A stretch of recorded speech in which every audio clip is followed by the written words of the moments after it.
పాపంపేటలో జరుగుతున్న విషయం అనేది అధికారులతో మాట్లాడిన తర్వాత మాకు తెలిసింది ఏంటంటే కేవలం 20 ఎకరాల ఒక ప్రైవేట్ డిస్ప్యూట్. ఇది కేవలం 20 ఎకరాల ఒక ప్రైవేట్ డిస్ప్యూట్. ఆ డిస్ప్యూట్ కూడా కోర్టుకు ఎక్కింది. కోర్టులో వాదులు ప్రతివాదులు వారి ఆ వాదనలు కూడా కోర్టు వారికి వినిపించడం జరుగుతుంది. నిన్నటి రోజున ఎవరైతే ఇక్కడ భూమిలో ఉన్నవారు ఎవరైతే ఉన్నారో వారందరూ కూడా ఆ కేసుల్లో ఇంప్లీడ్ అవ్వడము, దాంట్లో వీరి వాదనలు వినిపించడము ఈ రకంగా జరుగుతూ వస్తుంది. దీన్ని పాపంపేటలో ఏదో పెద్దగా జరిగిపోతుంది అనే విషయాన్ని ఒక రాజకీయ నిరుద్యోగి ప్రకాష్ రెడ్డి కావచ్చు, చుట్టూ ఉన్న రాజకీయ నిరుద్యోగులను, ఈ చుట్టుపక్కల ఉన్న లీడర్లు ఎవరైతే ఉన్నారో ఈ చుట్టుపక్కల పంచాయతీల్లో కానీ మండలంలో ఉన్న లీడర్లందరినీ తీసుకొని ఇక్కడ ఏదో జరుగుతుందనేది ప్రజల్లోకి తీసుకొని ఒక భయాందోళనని గురి చేసి మేము దీన్ని ఏదో కాపాడేస్తున్నామనే పరిస్థితి తీసుకొని వచ్చి ఇక్కడ పబ్బం గడుపుకునే ప్రయత్నం అనేది జరిగిందనే విషయాన్ని కూడా మనమంతా గమనించుకోవాల్సిన అవసరం ఉంది. గత 15 రోజుల కిందట ఒక్కసారిగా 900 ఎకరాలు, 10,000 ఇండ్లు, 10,000 కోట్లు అనగానే మేమే ఉలిక్కిపడిన పరిస్థితి. అబ్బా ఏంటిది 10,000 ఇండ్లు, 900 ఎకరాలు ఏంటి? నియోజకవర్గంలో ముఖ్యంగా మా రూరల్ మండలంలో పాపంపేట లాంటి అతి ఎక్కువ జనాభా కలిగిన ప్రాంతంలో 10,000 ఇళ్లను కొట్టేస్తారా? 10,000 కోట్ల కుంభకోణమా? ఇదేంటిది, ఏం జరుగుతుందని చెప్పి వాస్తవంగా చెప్పాలంటే అధికారులు కానీ మేము కానీ ఉలిక్కిపడిన పరిస్థితి. దీని గురించి పూర్తి స్థాయిలో కనుక్కోవడానికి కూడా మాకు వాస్తవంగా సమయం పట్టింది. అసలు ఏంటిది, అసలు ఏం జరుగుతుంది అనే విషయంగా కనుక్కున్నప్పుడు ఈరోజు ఒక్కసారి ఆ రాజకీయ నిరుద్యోగి మాట్లాడిన మాటలు మనం ఒకసారి గమనించుకున్నట్లయితే 15 రోజుల కిందట 1000 ఎకరాల భూమి 10,000 ఇండ్లు, 7 రోజుల కిందట 300 ఎకరాల భూమి 6,000 ఇండ్లు, 4,000 కోట్ల ఫ్రాడ్ అని. మళ్ళీ నిన్న మొన్న చూసుకున్నట్లయితే 20 ఎకరాల్లో జరుగుతుంది, దాని జీపీఏలు ఏవో క్యాన్సిల్ చేయాలి అంటూ కలెక్టర్ గారికి చెప్పాలంటూ ఆయన మాట్లాడిన పరిస్థితి. ఈరోజు ఈ మాటలన్నీ ప్రజల్ని ఇంత మభ్యపెట్టే ప్రయత్నాలు ఎందుకు జరుగుతున్నాయి అనే విషయాన్ని ఒకసారి ఆలోచన చేసుకుంటే పాపంపేట పంచాయతీలో ఎప్పుడూ లేనట్టుగా 2019లో ఈ ప్రాంతంలో ఎప్పుడూ నీటి సమస్య ఎక్కువగా ఉండేది. నీటి సమస్యని దగ్గరలో తీర్చబోతున్నాం. రోడ్లు డెవలప్మెంట్ జరుగుతోంది. ఇవన్నిటినీ పక్కన పెట్టాలంటే ఈ రకంగా మాట్లాడితేనే న్యూసుల్లో ఉంటాము, న్యూసుల్లో ఉండి ప్రజల దగ్గరికి పోగలిగే అవకాశం ఏర్పడుతుంది. ఇది కాకుండా నీళ్ళు ఒక్కసారి వచ్చినాయంటే నేను కూడా ప్రజల దగ్గరికి పోలేను అనే ఒక భయము. దాంతోపాటు అతి ముఖ్యంగా మనం ఆలోచన చేసుకోవాల్సింది ఒకటి ఏంటంటే తనని తాను కాపాడుకోవడానికి, ఇక్కడ పాపంపేటని కాపాడుకోవడానికి కాదు ఈ ఇష్యూ బయటకు వచ్చింది, తనని తాను కాపాడుకోవడానికి. ఎందుకంటే మనం వింటున్నాం చాలామంది దగ్గరలో ఇన్ఛార్జ్ తీసేస్తారంట ప్రకాష్ రెడ్డి. ఆ విషయంలో తనని తాను కాపాడుకోవడానికి, తన చుట్టూ ఉన్న వాళ్ళు తనని కాపాడడానికి ఈ రాజకీయ పన్నాగం అనేదాన్ని ప్రజల్లోకి తీసుకొచ్చడం కూడా జరిగిందనే విషయాన్ని ఒకసారి మనమంతా గుర్తు చేసుకోవాల్సిన అవసరం ఉంది. పాపంపేట ప్రజలంతా కూడా ఒక విషయాన్ని నేను చెప్తున్నాను, ఒక విషయాన్ని పాపంపేట ప్రజలకు పరిటాల సునీతమ్మ గారి తరపున పరిటాల కుటుంబం నుంచి మేము చెప్తున్నాము. పాపంపేటలో ఏ ఇంటిని ఒక ఇటుక కూడా ఎవడు ఇక్కడి నుంచి కదిలించలేడు. దానికి దేనికైనా సరే మేము మీతో పాటు నిలబడడానికి, మమ్మల్ని దాటిన తర్వాతే ఇక్కడ ఇళ్ళని కదిలించే పరిస్థితి అనేది ఉంటుంది.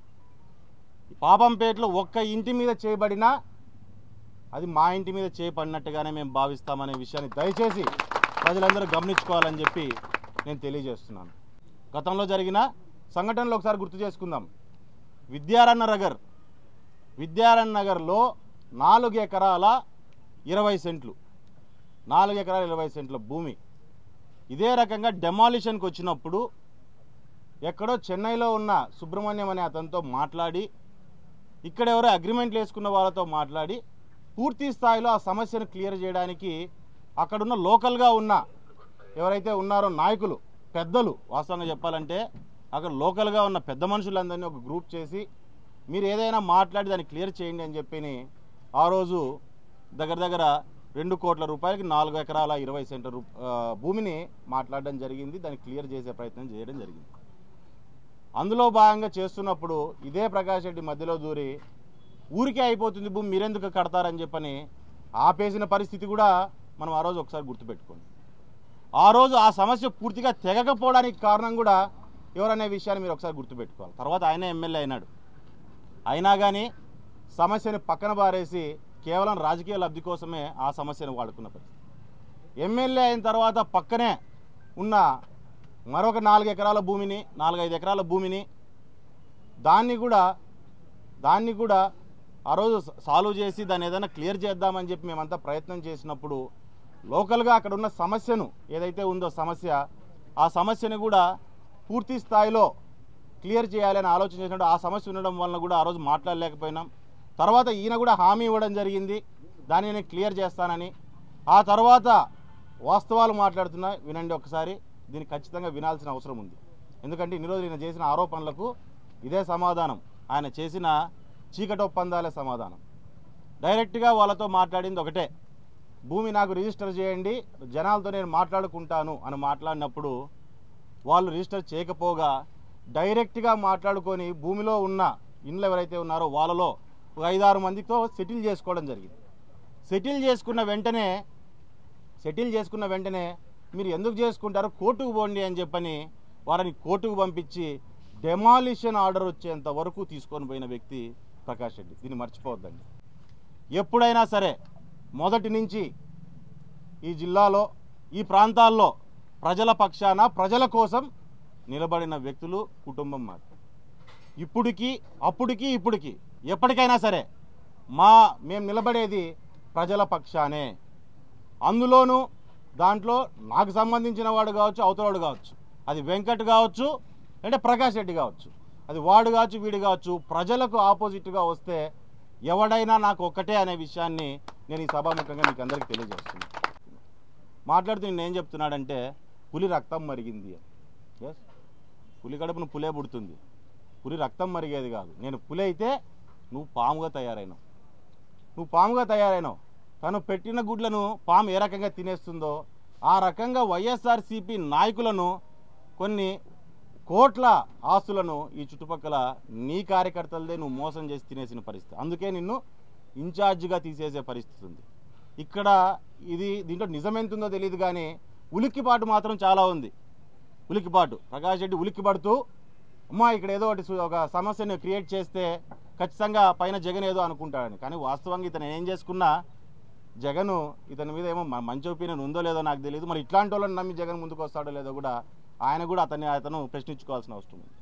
ఇవన్నీ అబద్ధాలు మాట్లాడుతూ ఏం చెప్తున్నారంటే ఈ పాపంపేట విషయంలో నారా లోకేష్ గారికి కూడా షేర్ పోతుందని. ఇది ఎంత హాస్యాస్పదంగా ఉందో ఒకసారి ఆలోచన చేయాలి. నారా లోకేష్ గారికి కూడా ఈ ఏదైతే పాపంపేట ఇష్యూ ఉందో దాంట్లో భాగం పోతుంది అని చెప్పి మేము అనుకుంటున్నాం. వాళ్ళ పార్టీలో జరిగేది, వాళ్ళ నాయకుడు చేసిన పని మేము కూడా అట్టే చేస్తాం అనుకుంటున్నాడేమో.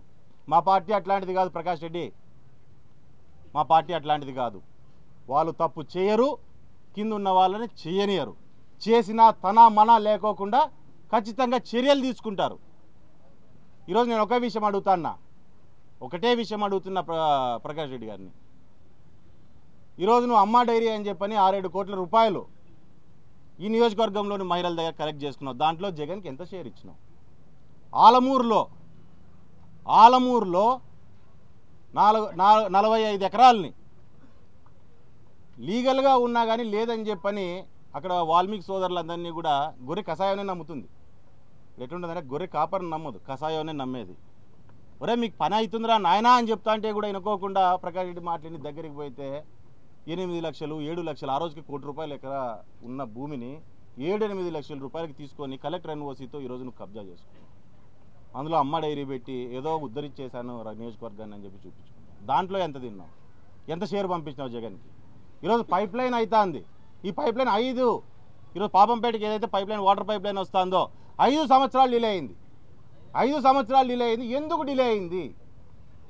గత 5 ఏళ్లలో ఎందుకు డిలే చేసినారు? దాన్ని ఎంత మాట్లాడినావు గుడ్ విల్ దాంట్లో జగన్కి ఎంత పంపిస్తాను ఎందుకు అంతెందుకు ఈరోజు లిక్కర్ మొత్తం రాప్తా నియోజకవర్గంలో గతంలో ఉన్న ప్రతి లిక్కర్ షాప్లోనూ గవర్నమెంట్ ద్వారా జరిగిన ప్రతి లిక్కర్ షాప్లోనూ కర్ణాటక మందుని సెకండ్స్ని అమ్మి ఎంత పంపించినావు పైకి జగన్కి ప్రకాష్ రెడ్డి మీరు చెప్పాలి అవన్నీ కూడా ఈ పద్ధతులన్నీ మీ పార్టీలో జరిగినట్టుగా ఇక్కడ జరుగుతాయని చెప్పి దయచేసి అనుకోవద్దండి ఇక్కడ ఏదైనా సరే కరెక్ట్ ఉంటేనే దానికి మా వాళ్ళు ఇది చేస్తారు ముఖ్యంగా తప్పులు చేస్తే ఎవరిని ఉపేక్షించుకోకుండా వాళ్ళు నిర్ణయం తీసుకుంటారనే విషయాన్ని దయచేసి అందరూ గుర్తుపెట్టుకోవాల్సిందిగా కోరుతున్నాను బుధవారం రోజు నన్ను ఇక్కడికి రమ్మన్నా సరే లేదు మీరు అనంతపూర్లో ఇంటి దగ్గరికి వచ్చినా సరే పాపంపేటలో పెద్దలు ఎవరైతే ఉన్నారో పెద్ద మనుషులు వాళ్ళందరూ ముందుకు వచ్చినట్లయితే ఈ ఇష్యూ మీద ఖచ్చితంగా మనమంతా కలిసి కూర్చొని ఓ నిర్ణయం తీసుకొని ఆ నిర్ణయం ప్రకారం మనం ముందుకెళ్దాము అనే విషయాన్ని నేను తెలియజేస్తున్నా ఈరోజు ధర్మవరంలో గురించి మాట్లాడుతున్నాడు ఆయన 50 కోట్లు శ్రీరామ్ వసూలు చేసినాడు 50 కోట్లు వసూలు చేసినాడు అవి చేసినాడు ఇవి చేసినాడు అని చెప్పని పాపం ఆయనకు ఒక్కోసారి మైండ్ పనిచేయదు కన్ఫ్యూజ్ అవుతా అంటాడు అబద్ధాలు ఎక్కువ కదా రోజు తల్లికి అబద్ధమే పిల్లకి అబద్ధమే చెల్లికి అబద్ధమే పెన్లాంకి అబద్ధమే జనాలకు అబద్ధమే ఆఫీసర్లకు అబద్ధమే అని చెప్పి మాట్లాడితే ఆఫీసర్లకు అబద్ధమని ఇట్లా మాట్లాడినప్పుడు ఆ అబద్ధాలలో నిజాలు కూడా మర్చిపోయే క్రమంలో 50 కోట్లు శ్రీరాము ధర్మవరంలో వసూలు చేసినాను ధర్మవరంలో ఆఫీసు పెడతాను ధర్మవరంలో దిండికి డబ్బులు ఉన్నాయి పోయి ఆడ ఆఫీసు పెడితే నేను కూడా వసూలు చేసుకోవచ్చు అనుకుంటాను దయచేసి తప్పు ఇలాంటి వసూలు చేసే వాళ్ళందరినీ ఇళ్ళకి పరిగెత్తించినాం ఎవరిని విడిచిపెట్టలేదు మేము కూడా కాబట్టి ఆ మాటను మానుకో రెండోది ముఖ్యంగా 50 కోట్లు అనేది నువ్వు ఈడ నీ కార్యకర్తలకి ముంచినావు అందుకంటే ముఖ్యంగా ఇంకొక సలహా ఇద్దామనుకుంటున్నా ఏంటంటే పాపంపేటలో ఉన్న నాయకులు ఇప్పుడు ఎవరైతే ఈ రాజకీయాన్ని కాపాడాలి అని చెప్పని ఒక అబద్ధాన్ని నిజం చేసే ప్రయత్నం చేస్తున్నారో ఇక్కడున్న వాళ్ళు కూడా వాళ్ళకు కూడా చెప్తున్నా ఎందుకంటే నిన్న మొన్న తిరుగుతా అంటే ఫోటోల్లో చూసినా మొత్తం ఆల్మోస్ట్ అందరూ నీ నాయకులు అందులోనూ రియల్ ఎస్టేట్ వ్యాపారులే చాలామంది కనపడుతున్నారు నీ చుట్టూ తిరిగే వాళ్ళు మీరు కూడా జాగ్రత్తగా ఉండండి ఆల్రెడీ చాలామందికి బుద్ధి వచ్చింది ప్రకాష్ రెడ్డితో తిరిగి కోట్లు పోగొట్టుకొని మిమ్మల్ని కూడా మింగుతాడేమో దయచేసి జాగ్రత్తగా ఉండండి మీ వంతు కూడా దగ్గర పడింది అని పాపంపేట నాయకులకు కూడా నేను ఒక అడ్వైజ్ లాగా నేను కూడా ఇస్తున్నా అని చెప్పి మీకు కూడా నేను తెలియజేస్తున్నాను ముత్యాలమ్మ కూడా అని చెప్పి ఆరోపణ నువ్వు కూడా చేయడం జరిగింది బాగా గుర్తు చేసినావు నాకు కూడా దాని మీద దగ్గరలోనే ఎంక్వైరీ చేయండి అని చెప్పి మేము కూడా ఖచ్చితంగా కోరుతాము నిజంగా అందులో డబ్బులు ఎవడు తిన్నాడో దాన్ని కూడా బయటికి తీస్తాము గత తెలుగుదేశం గవర్నమెంట్ ఎంత కలెక్ట్ అయింది గుడికి ఎట్లొచ్చినాయి డబ్బులు మరి లాస్ట్ 5 ఏళ్ల గవర్నమెంట్లో డబ్బులు ఎట్లొచ్చినాయి ఎక్కడ పోయినాయి అనే విషయాన్ని కూడా ఖచ్చితంగా అది తేల్చమని చెప్పి మేము కూడా ఎండోన్మెంట్ వారికి కూడా పోలీసులకు కూడా మేము తెలియజేయడం జరుగుతుంది ఈరోజు గన్మ్యాన్ల విషయం మాట్లాడుతున్నాడు ప్రకాష్ రెడ్డి గుర్తుపెట్టుకో నాకు గన్మ్యాన్ ఇచ్చినారంటే అది నా సేఫ్టీ కోసం కాదు నీ సేఫ్టీ కోసము నువ్వు ఒక విషయాన్ని బాగా గుర్తుపెట్టుకోవాలా గన్మ్యాన్లు ఇచ్చింది నా సేఫ్టీ కోసం కాదు నీ సేఫ్టీ కోసం పోలీస్ తత్వం ఏంటి ఎవరైనా సరే అది నువ్వైనా నేనైనా ఇద్దరు వాళ్ళ దృష్టిలో ఒకటే కాపాడాల వ్యక్తిని నా పక్కనుంటే నేను ఎవరితో కలుస్తున్నా ఏం చేస్తున్నా ఏం మాట్లాడుతున్నా రాజకీయంగా ఎట్టబోతున్నా అని నీ గవర్నమెంట్కి ఇన్ఫర్మేషన్ కావాలి కాబట్టి అందులోనూ కోర్టు కేసి ఆ రోజే కోర్టు కేసాం కాబట్టి కోర్టు ద్వారా గన్మెన్లు వచ్చినారు సరే ఇచ్చేస్తే కనీసం ఇన్ఫర్మేషన్ దగ్గరగా ఉంటుంది ఈడు మావాడు చేసే తిక్క మాటలకి తిక్క కూతలకి ఎవడెట రియాక్ట్ అవుతాడో తెలియదు జాగ్రత్తగా ఉంటారని చెప్పి ఆ రోజు గన్మెన్లు ఇచ్చింది గుర్తుపెట్టుకో ప్రకాష్ నువ్వు ఈ విషయాన్ని ఇంకా నీ గురించి నువ్వు ఎలివేషన్లు ఇచ్చుకొని నేనేదో బ్రహ్మాండంగా చేస్తానని చెప్పి నీకు నువ్వు ఎక్కువగా ఆలోచన చేసుకుంటా అంటావు బ్రహ్మానందానికి బాహుబలి బీజిఎం వేస్తే ప్రభాస్ గాడు కదా బ్రహ్మానందం అయిదాడు కాడు ఇందులో నేను బ్రహ్మానందంని కంపేర్ చేయట్లా ఎందుకు చేయట్లే అంటే గొప్ప నటుడు ఆయన చాలా గొప్ప నటుడు ఆయన సినిమాలో చేసిన క్యారెక్టర్ గురించి మాట్లాడుతాను బ్రహ్మానందానికి బాహుబలి బీజిఎం వేస్తే బ్రహ్మానందం ప్రభాస్ కాడు నీ గురించి నువ్వు బీజిఎంలు వేసుకొని ఎన్ని బీజిఎంలు కొట్టుకున్నా నువ్వు చేసే పనులు ఏంటనేది మాకు తెలుస్తున్నాయి అందరికీ తెలుస్తున్నాయి దగ్గరలో ఈ సమస్య ఇప్పటికిప్పుడు ఎందుకు పుట్టుకొచ్చిందనే విషయాన్ని కూడా ఒకసారి అర్థం చేసుకోండి ఇండ్లు కడతానని చెప్పని రాష్ట్ర వ్యాప్తంగా ఇండ్లు కడతానని చెప్పని అందరి దగ్గర ఈవెన్ పులివెందుల్లో కూడా ఒక్కొక్కరి దగ్గర 20,000 కలెక్ట్ చేసుకొని మొత్తం అన్ని ఇండ్లని నాసిరకం ఇండ్లు సగంలో ఇడిచిపెట్టి వచ్చేసిన ఇండ్లు చాలా వరకు ఉన్నాయి దీని మీద విజిలెన్స్ ఎంక్వైరీ జరుగుతుంది దగ్గరలో దాని మీద ఒక డెసిషన్ రాబోతుంది ఆ రోజు కల్లా సింపతి గెయినింగ్ ప్రోగ్రామ్ అనేది ప్రోగ్రామ్ నువ్వు మొదలుపెట్టినావు సింపతి గెయినింగ్ ప్రోగ్రామ్ మొదలుపెట్టినావు నువ్వు ఏంటి ఆ రోజు ఎవడైనా రియాక్ట్ అయితే చూడు నేను పాపంపేట సమస్య మీద ఇంత పోరాటం చేస్తే నా మీద ఏ రకంగా ప్రభుత్వం ఏ రకంగా నా మీద చర్యలు తీసుకుంటుందో, నా నోరు ఏ రకంగా నొక్కేస్తుందో చూడండి అని చెప్పని ఒక సింపతి గెయినింగ్ కార్యక్రమాన్ని నువ్వు గారిని చుట్టూ ఉన్న నాయకులు కానీ మొదలుపెట్టారు. దయచేసి దాన్ని ఆపుకోండి. దయచేసి ప్రజల్ని భయాందోళనకు గురి చేయొద్దండి. ఇప్పటికే కలెక్టర్ గారికి కానీ, ఆర్డీఓ గారికి కానీ, ఎంఆర్ఓ గారికి కానీ క్లియర్గా ఇన్స్ట్రక్షన్స్ ఇవ్వడం జరిగింది. మీకు ఎటువంటి ప్రెషర్స్ ఉన్నా మీతో పాటు మేము నిలబడతాము. చట్టబద్ధంగా ఏవైనా సరే మీరు నిర్ణయం తీసుకుంటే దానికి ఏదైనా ధైర్యంగా నిర్ణయం తీసుకోండి, మీతో పాటు మేము ఉంటాము. తప్పు చేసిన వాళ్ళు ఎవరైనా ఉంటే పోలీసుల ద్వారా కావచ్చు, లేకుంటే మీ కలెక్టర్ గారి ద్వారా కావచ్చు, ఇమ్మీడియట్గా వాళ్ళ మీద యాక్షన్ తీసుకోండి అని చెప్పి పూర్తి స్థాయిలో వాళ్ళకు మేము అన్ని రకాలుగాను వాళ్ళకి హామీ ఇవ్వడం జరిగింది. వాళ్ళతో నిలబడతామని చెప్పడం జరిగింది.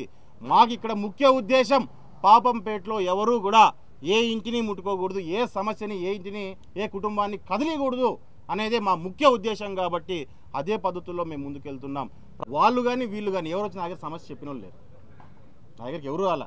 20 ఎకరాల్లో ఉన్న వాళ్ళు రాలేదు, 20 ఎకరాల గురించి మాది అని చెప్పి పోరాడుతున్న వాళ్ళు రాలేదు. ఇప్పుడు నేను ఏం చెప్పానంటే ఆఫీసర్స్ దగ్గర నుంచి, న్యూట్రల్ పర్స్పెక్టివ్లో ఆఫీసర్స్ దగ్గర నుంచి వచ్చిన ఇన్ఫర్మేషన్ని నేను మీకు తెలియజేయడం జరిగింది. రెండోది, సో అది కోర్టు పరిధిలో ఉందనే విషయం ఒకటి. రెండో విషయం, వీళ్ళు దీనికి సంబంధించి దీంట్లో ఒకటే ఇందాకే చెప్పాను నేను, ఎవడైనా సరే నాకు ఒకటే, తప్పు చేసిన వాడు ప్రజల జోలికి వస్తే నాకు ఎవడైనా ఒకటే అని చెప్తాను. అండ్ రెండో విషయం చెప్తున్నారు, సుభాష్ రెడ్డి ఏ పార్టీకి సంబంధించిన వాడు? సరే, శ్రీరాములు ఎవరు?